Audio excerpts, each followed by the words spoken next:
Hi, I'm Claire Mitchell, QC. Welcome to the Witches of Scotland podcast. I'm a lawyer who specialises in miscarriage of justice cases, and we're bringing you this podcast because we want to tell you about the women who were accused, prosecuted, convicted, and ultimately executed as witches in Scotland. I'm Zoe Venditozzi, and I'm a writer who's always had an interest in the witches, and I feel that this dark mark against Scotland needs a reckoning. The campaign Witches of Scotland wants three things. Firstly, a pardon for all those convicted of witchcraft. Secondly, an apology for all those who were accused as witches. And finally, a national monument in recognition of all those who are affected by this terrible miscarriage of justice. Over the forthcoming weeks, we'll be talking to a whole host of experts about the history and the modern day connections to the Witches of Scotland. Hello and welcome to the Witches of Scotland episode 21 today, which is quite remarkable. And today we're going to be speaking to the archaeologist Douglas Speirs. I can guarantee you this is the most fascinating stuff that we're going to be talking about today. But before that, we obviously had some big news this week. Claire, would you like to talk about that? Yes, the big news is that our petition went live to the Scottish Parliament, and it's now up live online for anyone to sign that they want. We have had an amazing immediate response to it with over 500 signatures in the first couple of days. The signatures have mostly been from Scotland, but they've also been from elsewhere in the world. We've got United States, we've got New Zealand, we've got Canada, Ireland, Spain, the Netherlands, Germany. So it's really, really great that we've had this uptake and that people worldwide are supportive of the campaign. And we've also had a great response with newspapers, in particular, The Scotsman did a leader on it. We've also had great online coverage.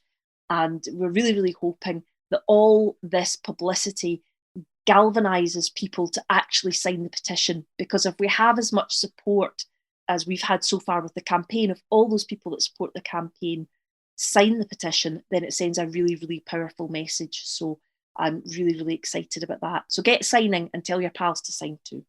And there are links on Twitter and on our website and things like that as well. We've also got a Facebook page, which would be great to get more people to join that one because it's not everybody that uses Twitter, obviously. So if you can sign up on Facebook, we'll be in the millions very quickly. That would be great.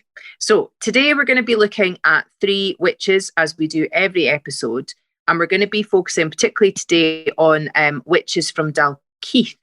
The first witch that we're going to look at today was called Elspeth Graham.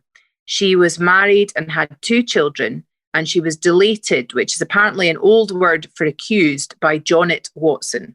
Her accusation was made on the 11th of July, 1661, and the case itself ended on the 3rd of August, 1661. No less than 12 men were supposedly official witnesses to her confession, and she was tortured by way of having the witch pricker, the infamous John Kincaid, come along and prick her. She was found to have what was described as a devil's mark under her left papy, which we're guessing is breast. She confessed to witches' meetings at a local dam, which was the Newton Damehead. One took place on the last Beal fire night, meaning Beltane. Apparently, the devil appeared when she was angry with her son. I mean, I've got sons. I could see how that could happen.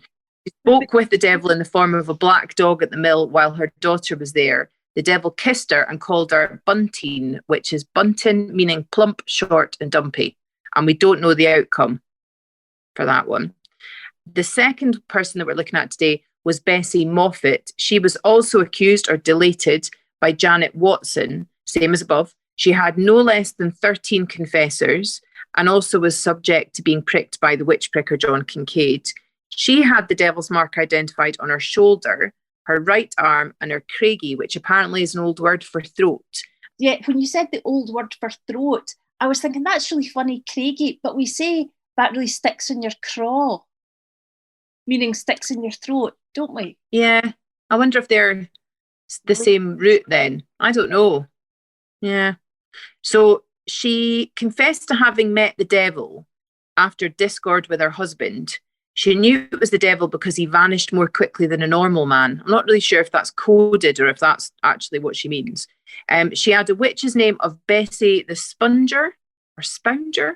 Yeah. And she confessed also to having met at Newton Dimehead on Beltane. So I wonder if these two women, Bessie Moffat and Elspeth Graham, were friends. There's not enough detail about dates and stuff to be able to tell, is there? No, I think that Bessie Moffat was around 1661 as well. I mean, they were both accused by the same person. And Yeah. that being Janet Watson. So that probably means that they were around at the same time and possibly in the same confession. I tried to look up to see in the Survey of Scottish Witchcraft, this is the database online as ever we're getting all this information for.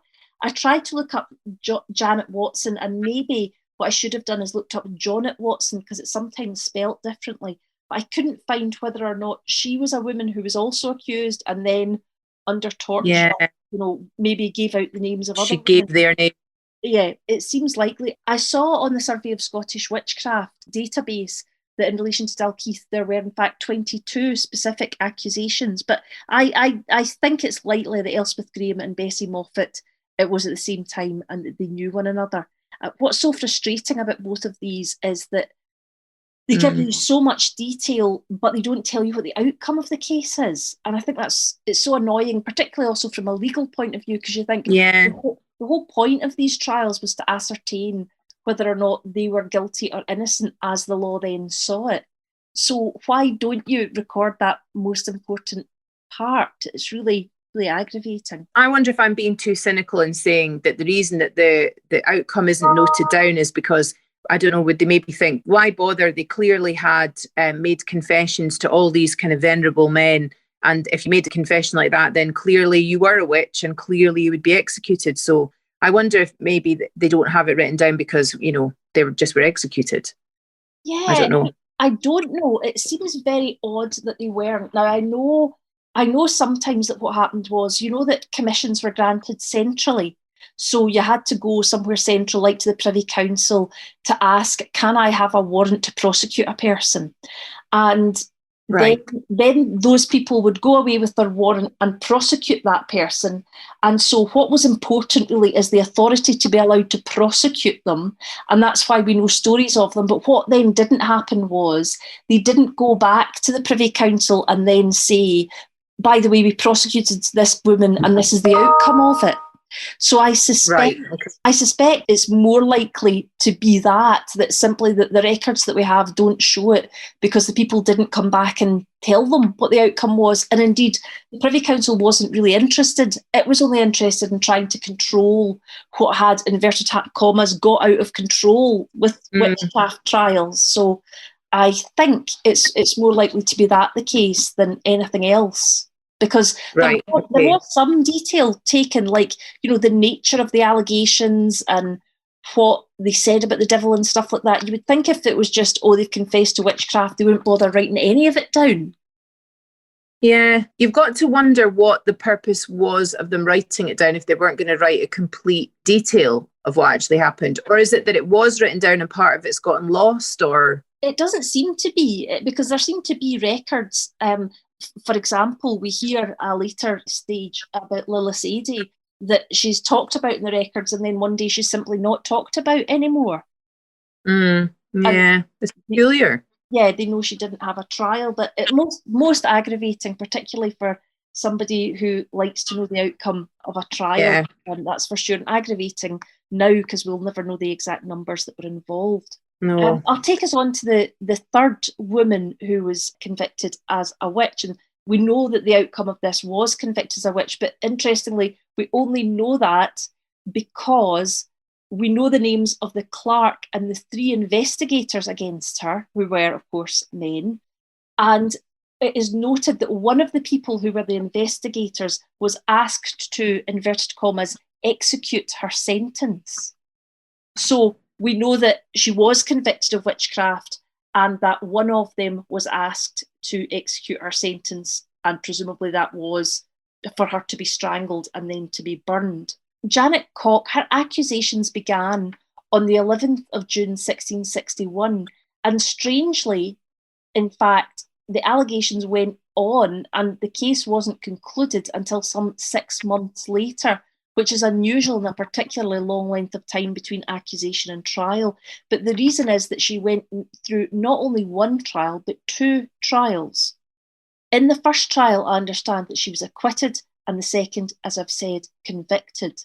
She was apparently party to several healing attempts. So she was trying to use healing powers said to be witchcraft by transferring a disease from a child onto a dog. It was said that she wasn't the main person that was involved in this healing process, but an assistant. And that was in relation to the first trial. In the second trial, she appears more of a healer, turning up when people were ill, and then it's noted, or bewitched by a different witch, and offering a diagnosis and cure. As we've said, in the first trial, she was acquitted, but in the second trial, she was convicted. And the database has some real detail here about the actual jury that were on the case. They said the makeup of the assize in the first trial was 7 from Edinburgh, 1 from Canongate, and 7 from Dalkeith. And here we see the Scottish jury system, which is we have 15 jurors in a criminal trial, which is different from other jurisdictions, which only have 12. So we see the numbers are made up there. For the second trial, there were 6 from Edinburgh, 1 from Canongate, and 8 from Dalkeith. And what's noted here is giving the Dalkeithers a swing vote. So there were 8 from the local area of Dalkeith that she was from, and clearly whoever has written this thinks that that may have had some bearing on the matter. It says that the first Chancellor was from Edinburgh, the second was from Dalkeith, and by Chancellor I think they mean jury foreperson. I'm not too sure about that.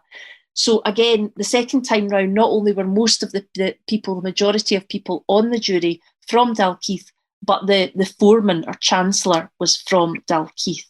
And it is said somebody wanted her to be found guilty and changed the jury by just 1 person. So that's an intriguing bit of information there, and I'm not too sure what it means. Did someone prior to the trial make sure that there were 8 people from Dalkeith on it, thinking the people of Dalkeith would vote that way? But who or why it was changed, we don't know. So the 3 women that we wish to remember today that were accused as witches are Elspeth Graham, Bessie Moffat, and Janet Cock.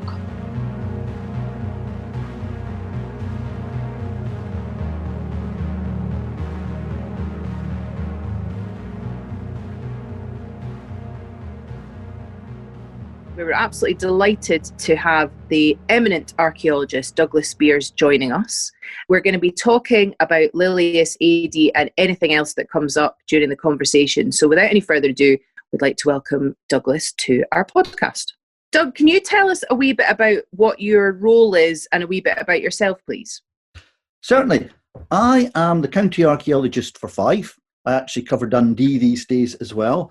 And I've been in this role for the past 20 years. And my job is essentially to quantify, understand, curate, promote and protect the archaeological and heritage resource of Fife. Wow. That's such an interesting job. That must be fantastic. Well, it's certainly very varied. Of course, we have evidence of human activity in Fife and in this part of southeast Scotland covering the last 11,000 years. And because of the nature of my work, it's principally related to development control and planning and so on. And so whenever a house or a pipeline or a shop or a road is built, I have to have a look to see if that development might have an impact on the historic environment. And if it does, I have to arrange and manage excavations to try and mitigate and offset that impact. So it's quite a changeable sort of subject. It's never a dull moment, and we cover everything from 10,000-year-old Mesolithic flint middens right up to post-war buildings and so on. So it really covers absolutely everything that you can imagine. Douglas, do you know that I wanted to be an archaeologist when I was wee?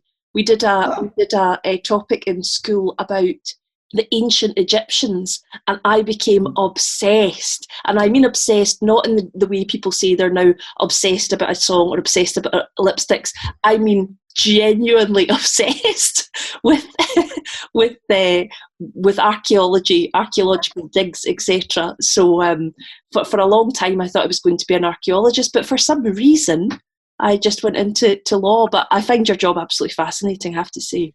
I'm sure you would have done great things. Well, do you know? Got to be pretty similar techniques, though. It's pretty similar skills in some ways. You've got to have the attention to detail, and you've got to understand like the bigger picture as well. I do spend a lot of time ferreting around in old books. That is one thing that perhaps we have in common, Douglas. I think so. I think, as Zoe says, there must be a huge amount of similarity and crossover. It is about attention to detail. It's about looking at the evidence. It's about looking at patterns. It's about trying to build up and synthesize pictures of past events from fragmentary evidence, and whether that evidence is documentary or whether it's artifactual, whether it's environmental, a whole raft of different issues, and people and personalities of the past come together, and you have to try and synthesize a picture and kind of explain what's going on. So here now, are you looking for a trainee? I'd be right in. I know. So, Douglas, we do have another crossover, which is our huge interest in a particular area of Scottish history, that being the witchcraft trials, and you have a particular person of interest, don't you? I certainly do. I think they were talking here about Lilias Adie and the fantastically interesting but yet desperately sad case of this poor woman from Torryburn in West Fife, accused as a witch, or accused of witchcraft in 1704, and sadly taken into custody, maltreated. She died in custody and then was given this most remarkably unusual, utterly unique in Scotland, revenant burial. So this is a subject that has taken up an awful lot of my time since 2014, when I first started investigating this story. Can you tell us how you became involved? I can indeed. I'd never heard of Lilias Adie or the Lilias Adie witchcraft case. It was a very minor, obscure case, perhaps known to only a handful of people, but one of Scotland's very eminent and talented early modern historians and a specialist in witchcraft, Louise Yeoman, contacted me back in 2014 and asked if I knew anything about the case of Lilias Adie. And I confessed, no, I know absolutely nothing whatsoever. But Louise explained that it was a remarkably unusual case in that it included lots of references to revenant burial. Now, what on earth is revenant burial? I said at the time. I'm glad you said that, Douglas, because I was just about to say that. So, and then I was going to pretend I already knew and it was really clever, but people might hear this and it would rumble my game. So Louise, of course, explained that revenant, from the French verb revenir, to return, was a form of burial practiced in very extreme cases in relation to witchcraft, burial in which steps were taken to stop the deceased witch from leaving the grave, coming back to life and terrorizing the living community. The belief was in 16th, 17th and 18th century Scotland that an individual, a witch who had got into compact with Satan and who had renounced her Christian baptism and given possession of her soul to Satan, the belief was that after her death, I say her, usually her, could have been a man, that the devil had the power to reanimate that dead individual, to bring them back from life and to do his evil bidding. So we have in the literature relating to witchcraft a number of references to this belief, to the belief that witches could come back from the grave and terrorize the living. And we have in the literature a number of claimed examples of this actually happening in various places, with witches coming out of the grave and walking down the road and terrorizing the minister and others and so on. And uniquely in this case that Louise described was that there were historic references to Lilias's revenant burial on Torryburn foreshore out in the bay. And she asked if I'd heard of this. I promptly said no, but my interest was so tweaked, I immediately made up an excuse to go and survey Torryburn Bay and look for this site, because fortunately the historic references describe a very large doorstop-shaped sandstone slab covering her grave. The idea being that this individual had been buried in the intertidal foreshore muds in that liminal place, not quite land, not quite sea, but covered by sea for most of the day, locked in a box, buried in these muds, and with a big sandstone slab dropped on top of her for good measure, of course, to stop her pushing her way out of the coffin and grave and coming back. So I thought this was too good not to go and investigate. So off I went with my colleague Steve Lisco, and we spent almost 3 days surveying Torryburn Bay, looking to see if we could find this gravesite. Wow. So physically, you spent your time in Torryburn, presumably walking up and down when the tide was out. What was it that you were looking for? Well, that's a good point. We didn't really know, to tell the truth, but the only clue we had a few geographical clues. The historic references told us that it was in the intertidal area. So when the tide went out, it was in the foreshore muds somewhere. The clues told us we were looking for a big sandstone-shaped doorstep, is how it was described, lump of stone, and that's about all we had to go on. Now, Torryburn Bay is quite a big area, so off we went, and as you say, we got very muddy, very wet, very cold, very dispirited, and after about 3 days, we'd found absolutely nothing. But one thing we did notice was that the geology, the solid geology, the rocks of Torryburn Bay are all very distinctive. All the rock in that area is a volcanic rock. It's a teskenitic quartz dolerite, commonly known as whinstone, a really hard blue stone. And it's quite a nice looking stone, but it's very distinctive because it's all blue and it's not sandstone. So after looking up and down for days looking for a doorstop-shaped block of sandstone, and we'd found absolutely nothing. We'd all but given up. We came back to the foreshore, just about to go home after 3 days, and we saw this kind of large rectangular 6 feet by 3 feet block of seaweed and thought, oh, I wonder what that is. And it was also about 2 meters from the edge of land. So it wasn't way out in the bay, and we'd been trundling out quarter of a mile out into the bay and things. And this was almost on the beach. We saw this big block, and what would you know? We scraped off all the seaweed, and we had this doorstep-shaped 6 foot by 3 foot sandstone block, quarter of a ton, with a dimple in the middle showing that it had been lifted from a quarry and shaped.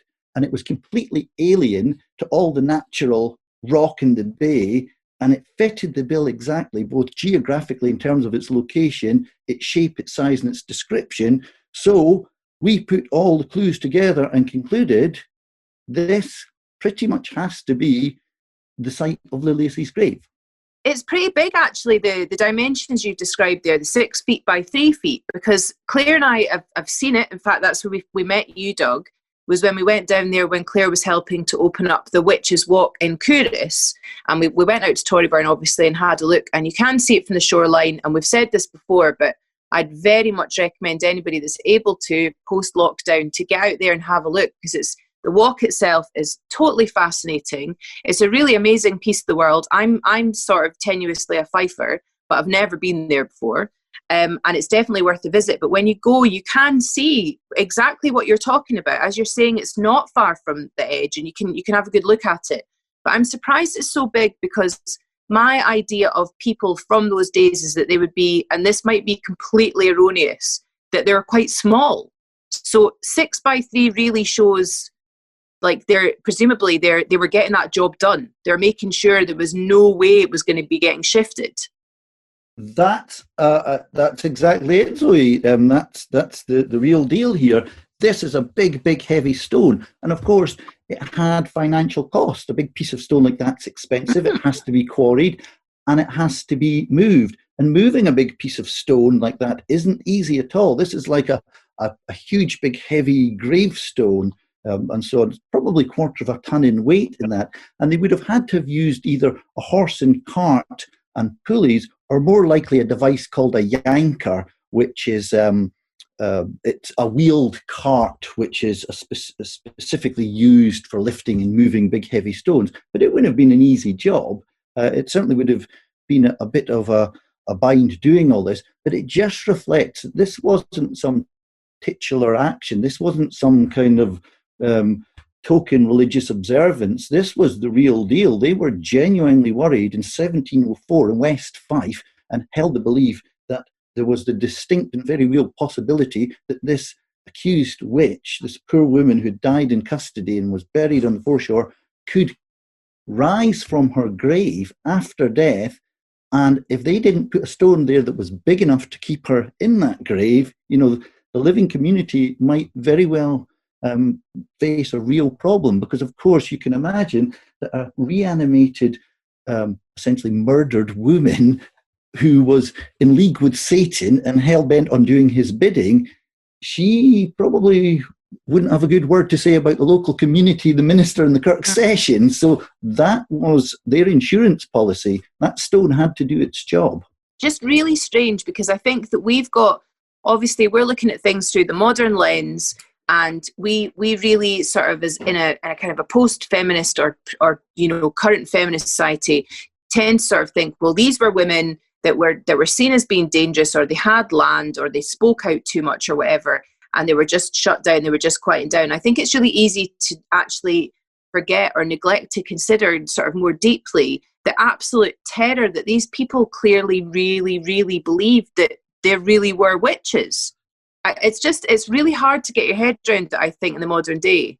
That's, again, a really, really great point, because, of course, witchcraft, or the persecution of individuals accused of witchcraft, predominantly women, in excess of 80% were women, though there were, of course, perhaps not quite 20% men accused, but it changed over time, because the witches, or individuals, were persecuted as accused witches from the 1540s right through to the 1730s. So that's quite a long span of time.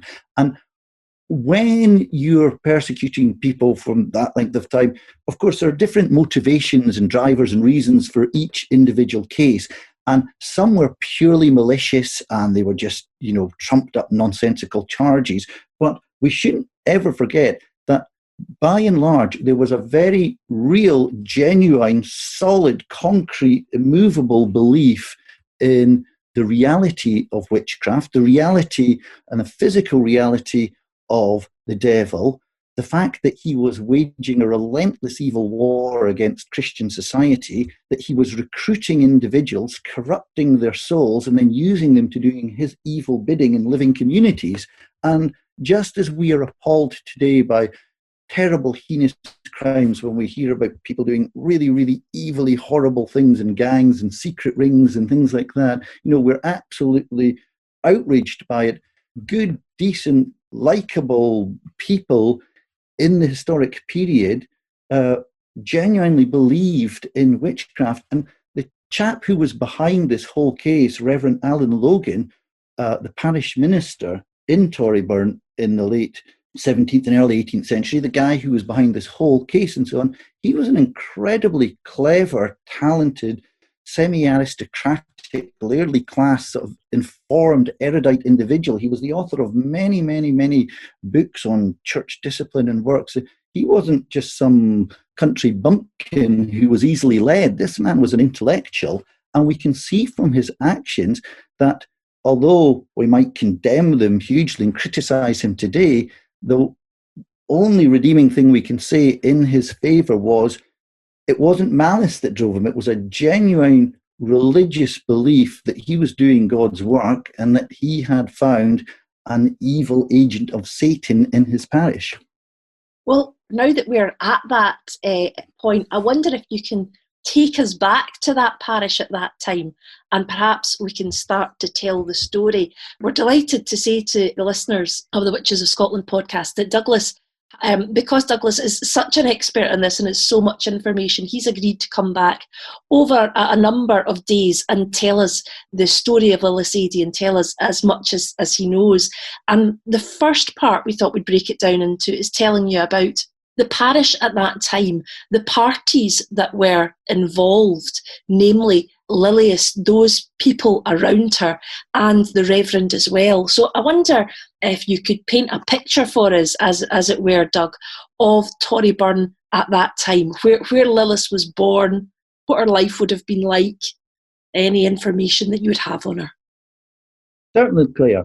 Well, not almost, in fact, everything we know of Lilias and her life and existence is contained within the Kirk Session minutes for Torryburn Parish Church for the period 30th of June 1704 to the 3rd of September 1704. So we have a couple of months of snapshot of life in this small parish in West Fife in early 18th century Scotland. And it's from these minutes that we learn everything we know about Lilias. She's not otherwise recorded. We know nothing about her apart from what's contained in these minutes. And to put it in context, what we have in these Kirk Session minutes, so firstly, the Kirk Session, of course, is the local church court. It's the body which is presided over by the minister and his elders. Anybody who goes to a Church of Scotland today will know exactly the same structure. It's been current since essentially since the later 16th century in the post-Reformation period. And so back in the 18th century, it was the local discipline, it was the authority, it was the minister. He had incredible control over life, particularly the morals of society, and it was his job to institute godliness in his parish. And so he was really concerned about swearing and lying and fornication and drunkenness and licentious behaviour and all the things that are enjoyable and good in life. It was his job to put a stop to. And so what we know of Torryburn in this period is really well illuminated in these minutes. So we know it's a small community. It's a tiny little hamlet. It's about 200 people. It's right bang slap on the coast. The waves actually pretty much lap the doorsteps of the little houses were there. It's a close-knit, tiny little community. People are largely poor, working people employed in agriculture, in some fishing, minor coastal trading. There's some stonemasons and so on. So this tiny little hamlet huddled on the seaside, which pretty much nothing ever happens there. Nobody really goes anywhere, nobody leaves, nothing hugely eventful. People work hard, rather miserable lives, and the only recreation they have is a little bit of partying and drinking and so on, which of course the minister is desperate to clamp down on all the time. So that's the picture we get of Torryburn in 1704. And we find out about Lilias from these Kirk Session minutes, these records of this church court. And what we find is that on the 30th of June, 1704, the minister is really alarmed by the fact that he's heard all this village gossip about a case of witchcraft in his parish, in his little hamlet. And he's outraged, frightened, and horrified by this. So he immediately calls an emergency sitting of the Kirk Session, which is essentially a court, and he calls all the witnesses and those involved in the case in front of him over a period of several hours, interrogates them, asks them questions, and they all give evidence. And it's from this evidence that we find out exactly what's going on and what life was like back in Torryburn in June 1704. So that must be an incredibly rich source compared to sometimes what you're looking for in your day job, presumably. It is. What's lovely about this source is it includes that minutiae of detail about people's daily lives, their activities, it's gossip. It's literally like being back in Torryburn in a tiny little Scottish hamlet in 1704. You get to know the personalities of the people and you can understand the people, and you say, goodness, there was somebody at school who was just like that, or my neighbour's like that, or you know their motivations and their thinking and their feelings, and you feel very close and connected because not an awful lot's changed. Human nature is quite consistent, and we see that in all the characters and the players in this case. So can you tell us then, who are the characters and players? What is the story of Lilias coming to find herself being accused as a witch? So here's the story then. Essentially, the minister gets wind of all this gossip in the tiny little hamlet of Torryburn, that there's this story about witchcraft going on. And the story is this. Local woman, Jean Bissett, who lives about half a mile outside of the village, has become sick and ill, and she blames a local woman called Lilias Adie for her condition. Specifically, she says Lilias Adie and Janet White have used witchcraft and have made her ill, and she's all sick and shivering and feels terrible and so on. She's got better now, but she was in a really terrible state for several days, and she is absolutely adamant that this was caused as an act of witchcraft, a spell that was put on her by Lilias Adie. The problem is, as the minister and the Kirk session take evidence, a story appears that doesn't fill me certainly with any confidence, because it transpires that Jean Bissett and her neighbour and her young child, who we don't know the child's age, but it was small enough to be on her back, so perhaps primary school age child, all trundled down one Tuesday down to Torryburn at the forenoon. So we can imagine about 11 o'clock in the morning. And they go to a friend's house and they all start drinking. Now, I like a drink, but even for me, 11 o'clock in the morning's a bit early to start. So they all start drinking away and they have a great time. And all the witnesses are called from the various people in the village in different houses. And it transpires that they move from house to house, almost like New Year, first footing. They just go from neighbour's house to neighbour's house, a gang of about 8 of them. And they drink and drink and drink. And they're all drinking ale, mainly women with a couple of men there.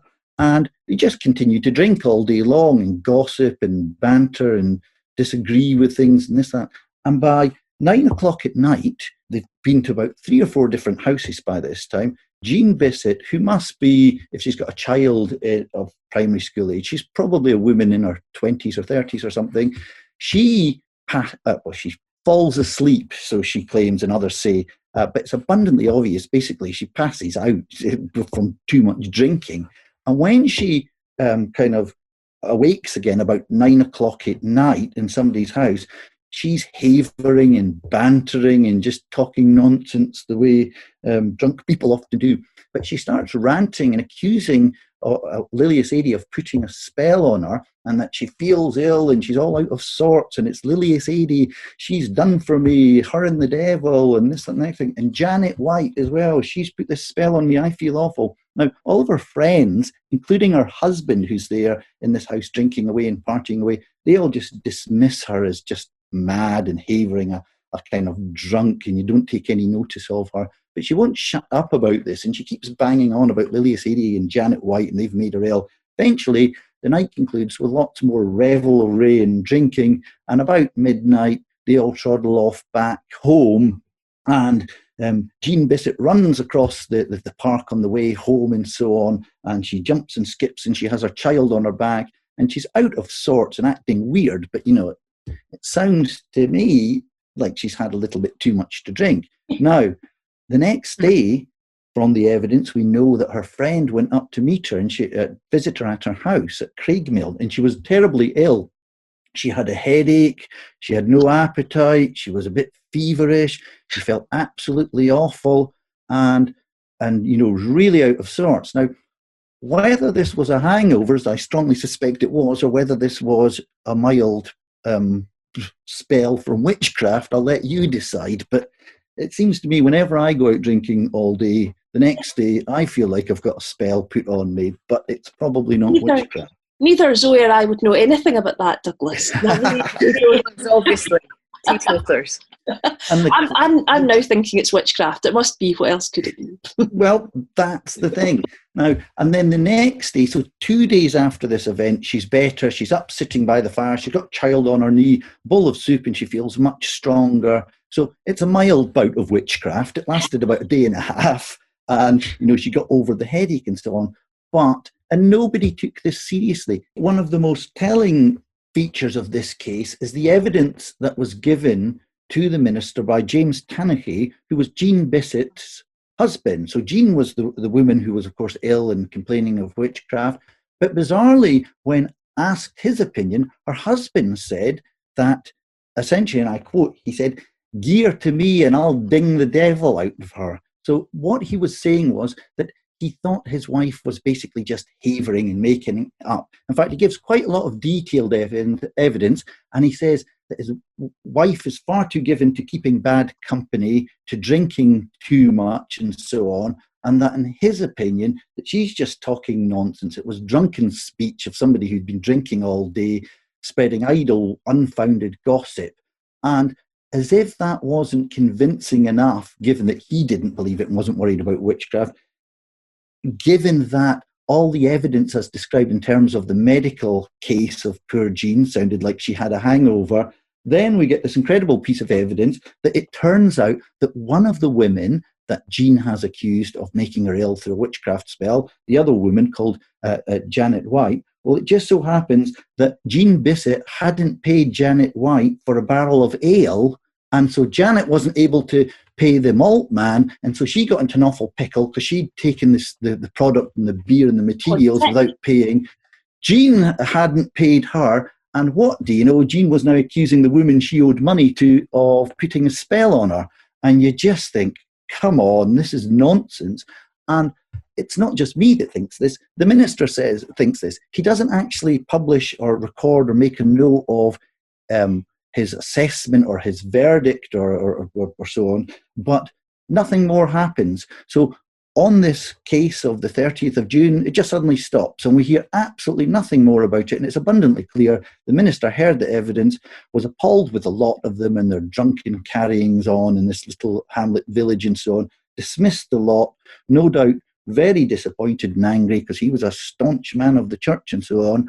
But clearly he didn't see any evidence of witchcraft here. There was nothing to take action over, and the case was immediately thrown out as soon as it was heard. Wow, I didn't realise that. So the first allegation is investigated and nothing happens. Yes, a huge amount of evidence is taken, and all of the witnesses involved are questioned, and they give their accounts in incredible detail about exactly what was going on that day and that night, whose houses they went to, who said what, this, that, and the next thing, who was drinking, who passed out. But it's abundantly obvious what we're seeing here is we're getting an incredibly detailed glimpse into a tiny little coastal hamlet and all the little underlying tensions and the village squabbles and bickerings, and he said this and she said that and accusing and so on. But there's absolutely no substance in this. This is just gossip. It's just people, working people letting off steam, getting drunk, they've not got a lot going on in life and so on. One owes the other one money and so on. It's just, the kind of bickering and squabbles you would find on a street corner on any Friday night or something in Scotland, essentially, is what we're seeing here. So where did we move from that to people starting to take these accusations of witchcraft seriously?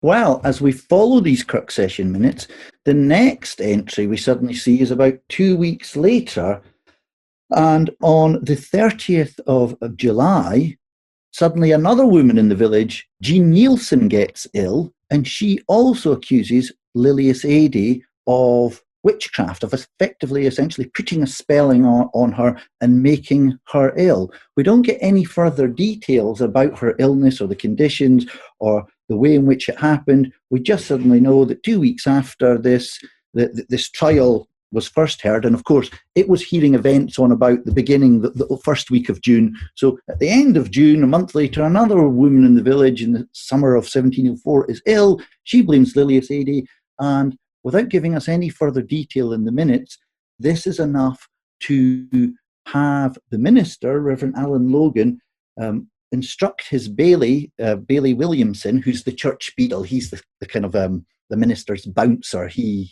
does the muscle for the minister and so on, and he's the enforcer. So he goes round at 10 o'clock of the night and takes Lilias into custody. They don't say where they incarcerate her, but we can be absolutely sure that they take her in at 10 o'clock at night on the 30th of June, and they lock her up in this strong room in the parish church in Torryburn. The church in Torryburn we see today is actually an early 19th century replacement of that original 17th century church. So the church we see today is on the site of the church that Lilias was held in, but the actual church itself was taken down and was rebuilt about 1820. So, but the minister's house, Reverend Alan Logan's house, where he lived, is right next to the church. So we've got his house. So Lilias is taken into custody at 10 o'clock at night on the 30th of June. And the next day, she is interrogated by the minister and the elders and the Kirk Session elders. Now, can I stop you there to say Lilias has been obviously part of this story from the start, but we haven't actually addressed who is Lilias in the village. And before we talk about her interrogation, can you tell us a wee bit about her and what we know about her? And again, we understand, we know about her from the minutes and other archaeological sources. But can you tell us, Lilias, who is she? What's her story? Well, that's the thing. We can't be 100% sure, and there's a bit of uncertainty, because all we know of Lilias is in these Kirk Session minutes. We have no other records of her birth or death or marriage or taxes or anything like that. The only record of her existence in terms of written form is contained in these minutes.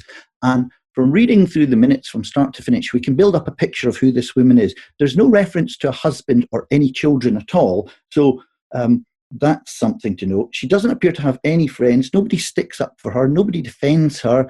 She doesn't, in this case. But from the evidence which comes out over the next 4 weeks of her interrogation, she makes reference to a number of things which tell us that she's an older woman.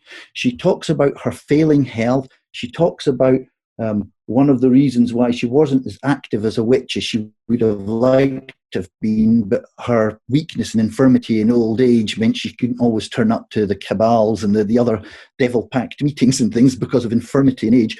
And just before she dies, sadly the night before she dies, she's giving evidence, and she's accusing others actually of implicating others as witches, and she talks about her evidence being true, although her eyes are dimming, it's as true as she can see the sun in the firmament and so on. So she's talking about failing eyesight and infirmity, and she also makes references to having been a witch for almost 30 years. We can reconstruct this because she says she's been a witch, that she knew Grisel Anderson, and she was a witch, we know from other sources, who was burnt in 1666. In Torryburn. So she's saying, well, wait a minute, this is 1704, and you knew this witch back in 1666, and she talked about the second burning of witches in this place, and the only records of witches we have being burned are in the 1640s and the 1660s. So if Lilias was aware that the 1660s ones was the second burning, she may have known the first ones.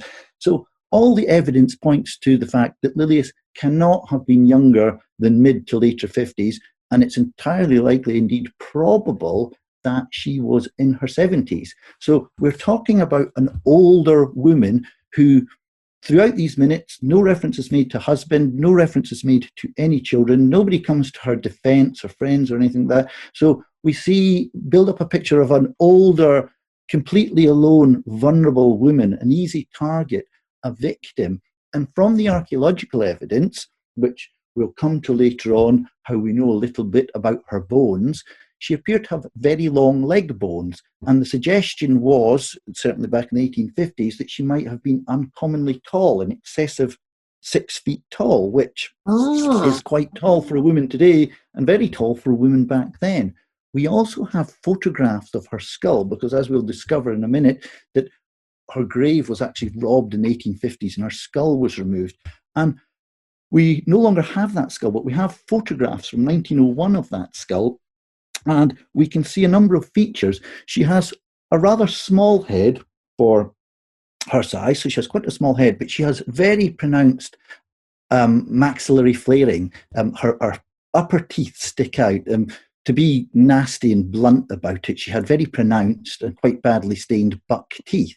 So it's possible that we're seeing here a woman who's definitely older, seems to be alone in this tiny little community. She's vulnerable. She's got no husband, no friends, no children. She may have been not terribly bonny and unusual looking. And I'm pushing the bounds possibly here, but we have to account for this maxillary flaring, the reason why she's got these teeth. Now, there are lots of reasons why people could have sticky out teeth in the good old days.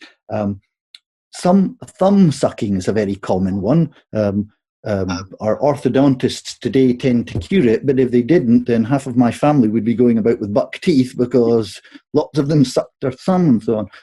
But similarly, there are other medical conditions often associated with learning issues that cause tongue thrusting. So in, for example, Downs and other things where we see the tongue thrusting forward and putting pressure on the teeth, and that can create kind of maxillary flaring, these buck teeth and so on. So we have no evidence of this whatsoever other than the teeth, And it's wild speculation and unfounded on my part, but it's a possibility that she may have had a medical condition as well, which had resulted in this. So the picture we get is of a poor, lonely, elderly, infirm woman who's no doubt had a particularly hard and unhappy life.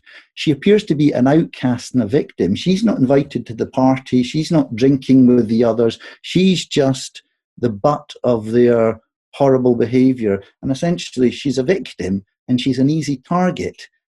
She's and a poor soul. Whilst you're total poor soul, your heart goes out for it. And when you're reading these minutes, you're just thinking, can the minister in the Kirk session not see that this is a woman that needs help?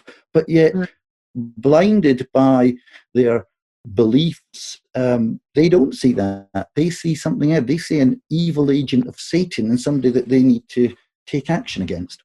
So Douglas, what the point we've got to now is that the first allegation has been made, brushed off. Second allegation has been made, and then she is incarcerated.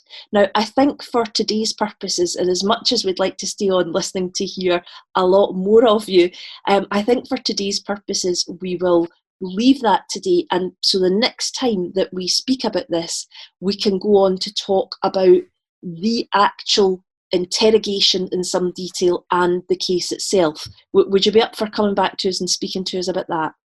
That sounds like a great idea, and particularly so because, as we'll find out when we chat about this next, it's the substance of Lilias's confession which is absolutely breathtaking. The things that are said and recorded, the evidence, her fornication with Satan and his cloven hoofs, and her activities as a witch, and the things she confesses to, I mean, are just startling and incredible. And that's the real substance and detail of this whole incredible story. So I would very much look forward to chatting some more about this soon.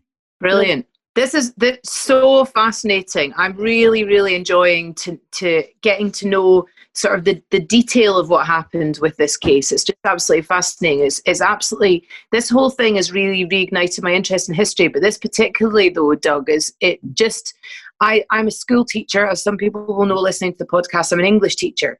But when I went away to university, I was swithering between English and history. And sometimes when I hear kids, and I plumped for English because it seemed easier in some respects, but sometimes I hear kids say, if they don't enjoy history, oh, what's the point of that? My own son, who's 12, was saying to me that he couldn't be bothered with it.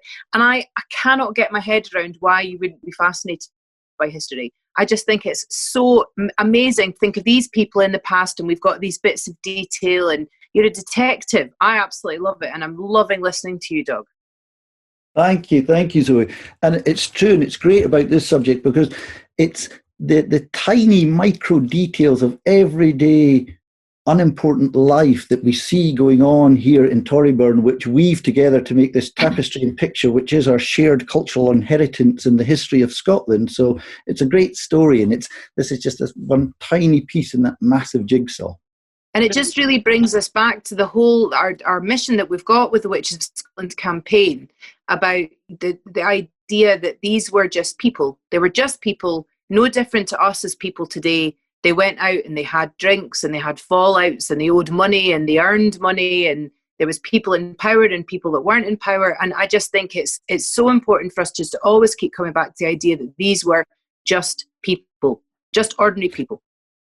Absolutely, it's so true. And in this case, it's so heart-wrenching because I'm not pointing fingers at her accusers or at the way in which the minister or others acted. You know, they were all creatures and conditioned by their times, just as we are all today, you know, shaped by society and beliefs. And we are absolutely adamant that we know what's right and best, just as they did back then. But when you read these minutes and you follow this case, as we'll do, it's absolutely horrendous. The human suffering, that tragedy, this isolated, scared, vulnerable old woman, a victim, maltreated, tortured, frightened, you know, she knows what's coming, you know, it's awful, it's absolutely terrible. And of course, we know that it all ends very, very badly. And as we'll find out, the humiliation doesn't even end then. It goes on for centuries after. So this is a really, really unusual and unique case.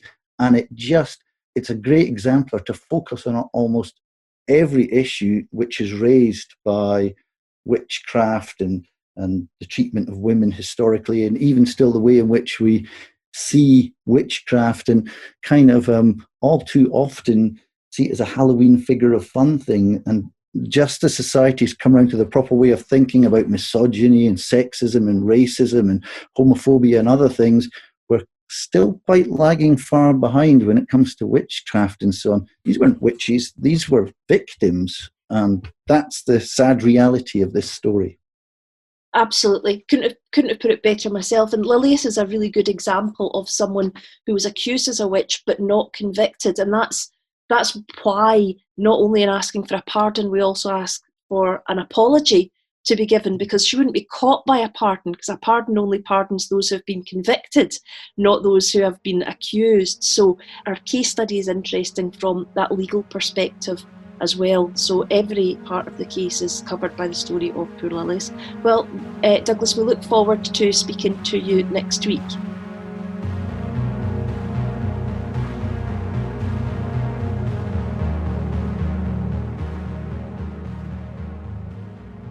Thanks for joining us today for the podcast. Please do tell people about it and sign up for the petition. It's really easy to find. And I think all you have to put in is your name and what country you're from. We've got people from all over the world signing. It'd be just really great if you could share as widely as possible. The more people that are involved and are behind the campaign, the greater a chance we have of success. Now, I've got one question for you, Claire, before we go. Yes. Have you, at any point while we've been doing the research for this, come across the use of the word warlock for male witches? Because somebody asked me that on Twitter today, and I think they were sort of semi-joking, but it did make me think, because I'd been talking about it. No, I don't think I have. I will certainly check. I'll check the database for us to find out. But because people were being convicted under the Witchcraft Act, they were being convicted of acts of witchcraft. Yeah. So the common terminology and words are used both for men and women were witches. Witches, yeah. So that's what I thought. I wasn't sure. And I might do a bit of research into the use of the word warlock for next episode. And I'll answer that question for our listener. Okay. Great talking to you as ever, Claire. Yes, you too, Zoe. Bye. Bye. If you'd like to learn more about the Witches of Scotland, please subscribe wherever you get your podcasts. Sign up for our mailing list at www.witchesofscotland.com to keep updated with the campaign. On that site, you'll be able to find how to link with us on Twitter, Facebook and Instagram.